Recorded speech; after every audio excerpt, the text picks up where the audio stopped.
Good morning, and thank you for joining us. I am Colonel Cullen Jones, the 65th Commander and District Engineer for the New Orleans District U.S. Army Corps of Engineers, and we are pleased to have you join us online for this public orientation session. Today, we're going to talk about the Lower Mississippi River Comprehensive Management Study.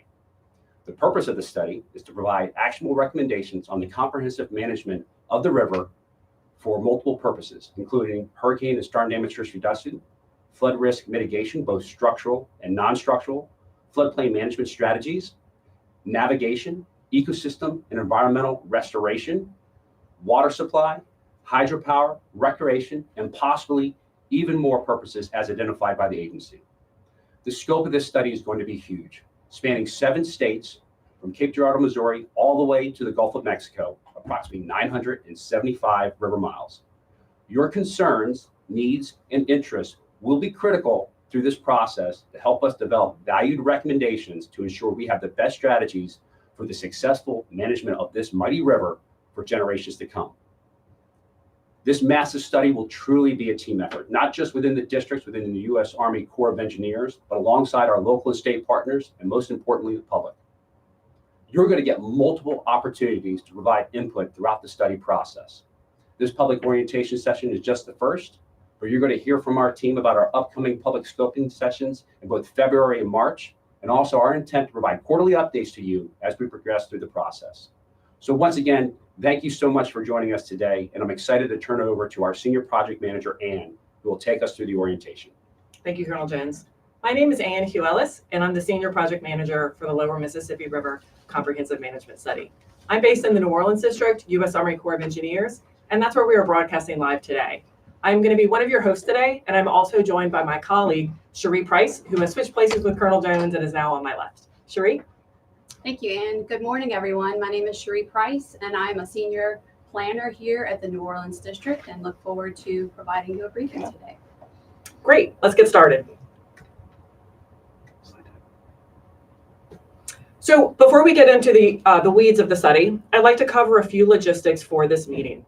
There are 2 ways that you can submit questions or comments during the meeting. First, you can use the YouTube chat feature by clicking on Add a Comment. That chat feature is located directly below this video stream, as shown on the slide. Once you click to add a comment, you will be asked to log in to your YouTube account. If you do not have a YouTube account, you will be instructed to create one for free. The second method is to submit any comments and questions to our email address at lmrcomp@usace.army.mil. And in the subject line, we would ask that you include the words public orientation meeting. So let's dive in and discuss why we are here today.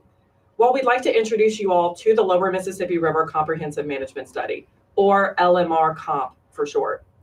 We're going to provide you all background on the study and explain how you can participate in the study process. Here's our agenda for today's meeting. We'll provide some background on why we are studying the Mississippi River and what some of the problems and opportunities that we've identified along the river that might be considered under this study. We'll briefly review some of the previous efforts on the river and then dive into the process for how we are conducting the study. We will touch on the objectives for the study, review the study schedule, and conclude with some ways and means that you all can contribute in the coming months.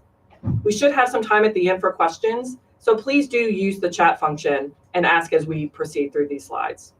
We may not touch on all the questions today, but we aim to address as many as we can by either updating the information on our website to answer your questions or including additional information in future public presentations. So why are we studying the Mississippi River? Congress authorized the Lower Mississippi River Comprehensive Management Study in Section 213 of the Water Resources Development Act of 2020. The authorization states that the Secretary of the Army, in collaboration with the heads of other federal agencies, shall conduct a comprehensive study of the Lower Mississippi River Basin from Cape Girardeau, Missouri to the Gulf of Mexico.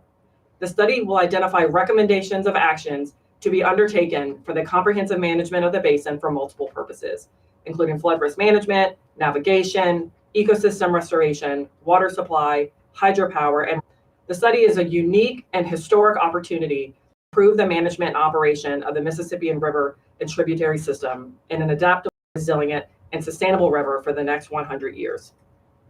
The study duration is 5 years at a total cost not to exceed $25 million. The study scope covers 7 states, from the southern tip of Illinois to the Gulf of Mexico. New Orleans District Commander Colonel Cullen Jones, who you met at the beginning of this presentation, is the lead for executing the comprehensive study. And he is working closely with all of our U.S. Army Corps of Engineer district partners across its geographic scope on this effort. As I mentioned on the previous slide, this study will look at multiple purposes. The map on the left is our proposed boundary area for the study. It encompasses the Mississippi River and Tributaries Project boundary, as well as the subbasins identified in the Water Resources Development Act of 2020, including the Mississippi Sound Estuary, the Lake Pontchartrain Basin, Breton Sound, Barataria Basin, and the Atchafalaya Basin. So all the areas that you see shaded in tan or blue on the map is our draft boundary. As we go through the scoping process with you all, that boundary is subject to change. It's important to recognize that the Mississippi River is influenced by a much larger area than what we are showing in our boundary map. In fact, the Mississippi River drains 41% of all water in the contiguous United States and is the world's third largest watershed. Approximately 650 million tons of cargo move on the Mississippi River system each year. Now let's talk about the Mississippi River and Tributaries Project in more detail and what that has to do with this LMR comp study. The Mississippi River and Tributaries Project was authorized by the 1928 Flood Control Act and is designed to reduce flood risk between Cape Girardeau, Missouri, and the head of Passes, Louisiana, from what's called the Project Design Flood, or PDF. The PDF is defined as the greatest flood having a reasonable probability of occurrence. The MRNT project protects 4.1 million people and has prevented $2.7 trillion in flood damages since 1928, with a 131-to-1 return on each dollar invested. The MRNT project has four major features: levees and flood walls, tributary basin improvements, floodways and channel improvement, and stability. There are 2,216 miles of main stem Mississippi River levees, plus an additional 1,571 miles of backwater, tributary, and floodway levees. Channel revetment and river training structures and maintenance dredging are used to maintain the shallow and deep draft navigation channels. In addition, floodways serve as the relief valves for the system and are intended to safely divert excess flows. There are four floodways as shown in the gray map in the middle of the screen: Birds Point, New Madrid, the West Atchafalaya Floodway, the Morganza Floodway, and the Bonnie Carey Spillway. There are also backwater areas you can see on the map, and these provide storage during extreme events. These include St. Francis, White River, Yazoo, and the Red River backwater areas. Now that I've provided some background on the MR&T system, let's talk about what are some of the problems and opportunities along the Mississippi River that this study could investigate. For this study, we have a very large geographic scope, and with that comes a very diverse problem set. The issues in the upper portion of the study area will not be the same issues in the lower. However, any changes upriver that affect the water and sediment budget of the river will directly impact how the river functions in the lower portion. For example, over the last 12 years, we've opened the Bonnie Carey Spillway 6 times to reduce flood risk. On the flip side, we are seeing the effects of severe low water conditions, such as those experienced this year. This has resulted in the need to construct a saltwater sill to protect drinking water supplies while minimizing impacts to navigation. There are also large-scale physical changes occurring along the river itself, and these changes have both local and regional effects. I've highlighted just a few of these changes on the slide here. First, the map on the left is showing the results of an analysis that indicates that high flows along the river, which are shown in red and pink, are resulting in increasingly higher stages over time, which could mean more stress on levees. Second, USACE is deepening the Mississippi River from Baton Rouge to New Orleans from 45 to 50 feet to provide deep draft access for 4 major ports: the Plaquemines Port, Harbor, and Terminal District, the Port of New Orleans, the Port of South Louisiana, and the Port of Baton Rouge. Third, there are concerns with the risk of channel cutoffs in the upper portion of the Mississippi River, including Bend. And fourth, in the lower portion of the river, we are seeing new passes and crevasses opening up, such as Neptune Pass. All this to say is the river is changing, and this study provides an opportunity to look at this set of problems and opportunities comprehensively and holistically under a changing future condition. Not only are there opportunities related to flood risk management, navigation, and water supply, but we also recognize there are opportunities to look at enhancing recreation and ecosystem restoration. For example, we understand that existing river training structures reduce the connectivity into secondary channels and other off-channel habitats. So there's an opportunity here to alter these river training structures to improve habitat quality while still maintaining navigation. Furthermore, we understand through Louisiana's comprehensive master plan for a sustainable coast that there are habitat restoration opportunities in coastal Louisiana. Some of these projects will require the freshwater and sediment from the Mississippi River to be successful. And lastly, we can look for ways to better incorporate safe recreational opportunities in an area of the river. This is certainly not the first time the Army Corps of Engineers has studied the Mississippi River. There has been a lot of research, studies, and projects on the river system over the last 100 years. The team is currently conducting a comprehensive literature review of existing information, and we've highlighted just a few of those reports here. The study will build upon the models, data, and information from these and other studies. I'm now going to hand the mic over to Cherie, who will describe the specific process the USACE will use to conduct this comprehensive study. Great, thank you, Anne. So the Corps of Engineers has a very robust, flexible, and effective 6-step planning process. We start that process by identifying the problems and the needs that need to be solved. We also go in and formulate measures and alternatives to address those problems. And then we make a comparison of those to select a recommended plan at the end of the process. The diagram on the right demonstrates the major planning milestones for a feasibility study. We are currently in the first block at scoping, preparing for the alternative milestone. As part of the scoping process, we've held multiple charrettes in the upper, middle, and lower regions of the river. And now we are, as part of scoping, we are having our public meetings to obtain feedback from you all today.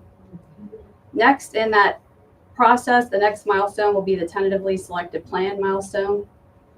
Here we will be at the end of the 6-step planning process and have a tentative plan. And soon after that, we'll go out with a draft report, and there'll be other opportunities for public scoping meetings at that time. After we receive comments from the public and within our own agency, we go to the agency decision milestone to present that feedback to our vertical team here within the Corps, our decision makers, and then we have a recommended plan to move forward into a final report, which then culminates into a chief's report to be submitted later to Congress to make a decision on authorization for construction. Next slide. We are conducting the study using a formulation approach that starts with at the bottom of the triangle, a system-wide analysis, including a water and sediment budget, as these resources are foundational to anything that we do on the Mississippi River. Next in the triangle, we have our programmatic and actionable features. Any programmatic features will be considered for the worst case impact and a partial NEPA evaluation, and they'll be recommended for further NEPA in the future and study in the future. Actionable features will be conducted with full NEPA analysis and will go through the full feasibility process to result in some type of change or construction at the end of the process. Next, we have spin-off studies, which will be recommended, and that will be a new phase investment decision. Those will be 3x3 studies, and they will use new and existing authorities. Next slide. Okay, so as far as the objectives of the study, these are actually the missions that we are trying to accomplish. Our alternatives should help us meet the objectives, and they should be specific and measurable. Next slide.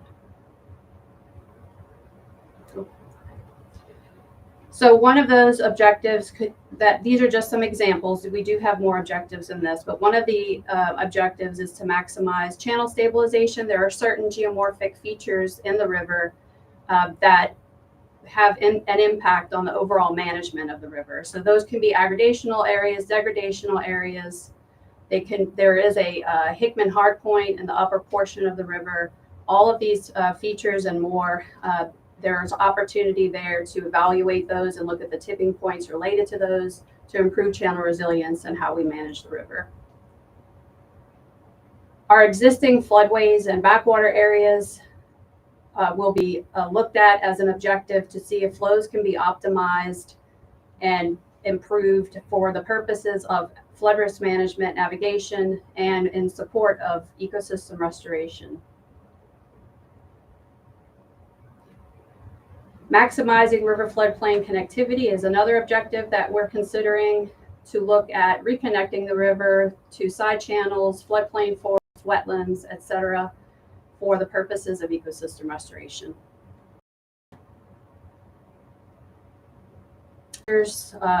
Which are also potential solutions, are, and to define those for you, measures are building blocks or features of alternatives, and alternatives are different solutions to the water resource problems that we are trying to address.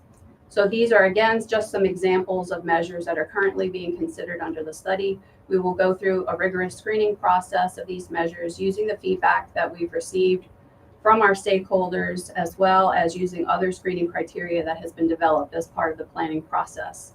And again, these do come back to the planning objectives and should address those objectives as well and avoid any constraints that are part of the study.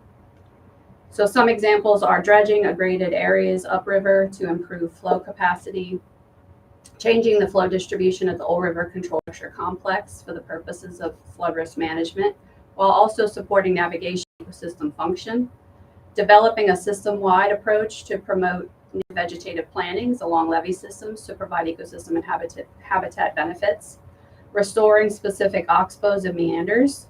And the word specific is here because we are still in the process of identifying the locations for where that restoration could occur. Levee setbacks along specific reaches of river. Next slide. So what is the National Environmental Policy Act, NEPA? So all federal agencies and other entities are required to comply with NEPA. Out of the study will be an integrated feasibility and NEPA report. And it does mirror the core planning process, although it has its own specific requirements. But we are here going to identify the direct and indirect impacts associated with any actions that we take on, make sure that we communicate those to the public and our stakeholders, have a range of alternatives to be considered for any potential solutions. There are several federal, state, and local environmental laws and policies and regulations under the NEPA umbrella, and just a few of those are here. So we're not limited to these, but they're the Clean Water Act, the National Historic Preservation Act, Endangered Species Act, Clean Air Act, Coastal Zone Management Act, and executive orders.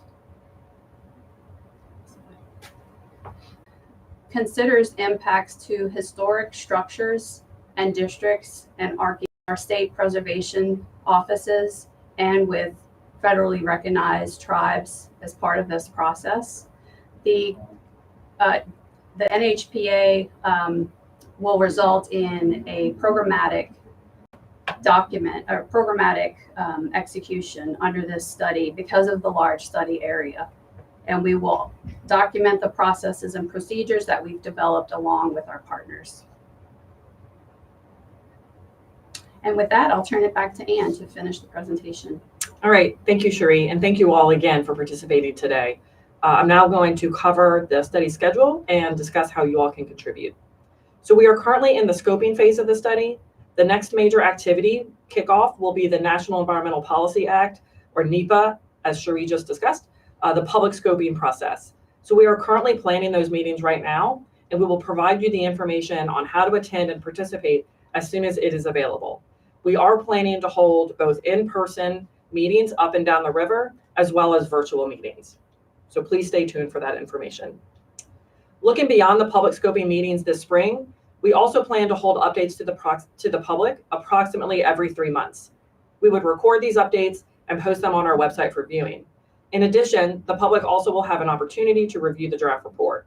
Please note the exact dates and timing for these meetings and the release of the report is still being determined. So the dates that you see here on the screen are tentative.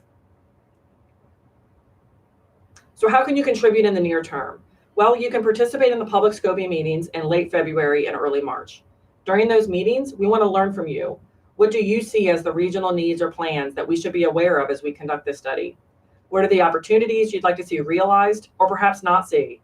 What recommendations do you have for addressing the major concerns along the lower Mississippi River? And what changes would you like to see in the management of the river? Lastly, we welcome your feedback on how we should communicate with you throughout the study process.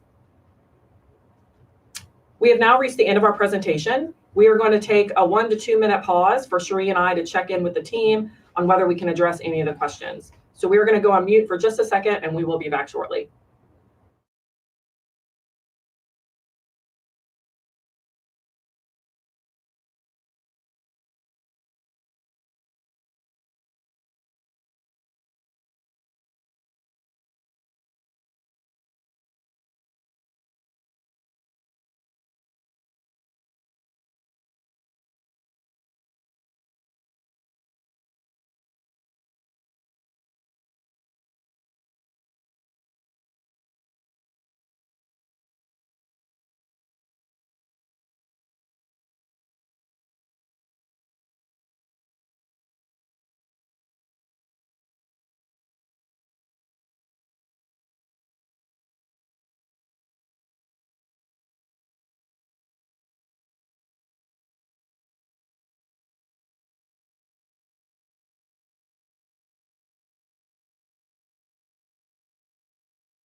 Okay, so it looks like we have a few questions that we've received. And the first one is, will the slides be available? And the answer to that is yes. A recording of the presentation and the slides will be posted to the study website. We're hearing that there are some audio problems, and we will record this is being recorded currently with full audio, and it will be posted to the website as well, just in case you've missed anything today. We did receive one question on the Saget Supreme Court case, and we have to refer to our Office of Counsel for legal opinion related to that. We will comply with all official guidance related to the Saget decision, including any that's issued with respect to that decision. And that's all the questions that we're currently seeing. We'll stand by to see if we receive more shortly. Well, while we wait to see if any more comments or questions come in, again, if you want to take a minute after the presentation and some thoughts come to mind later in the day or in the coming weeks, again, you are welcome to email us at lmrcomp, that's lmrcomp@usace.army.mil, and we will use those questions and comments to update future presentations to answer those questions. Checking in again with the team to see if any more have come in. I do understand that maybe some comments have been posted. Appreciate those comments. Not seeing any yet, Anne.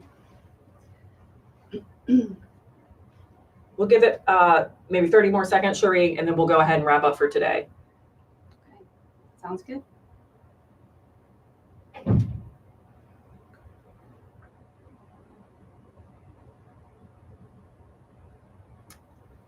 I do understand a few other questions and comments have since been entered. The team is working on those. I think what we'll go ahead and do is work those questions after this meeting. And again, either post those updates on the website directly or include them in a future presentation.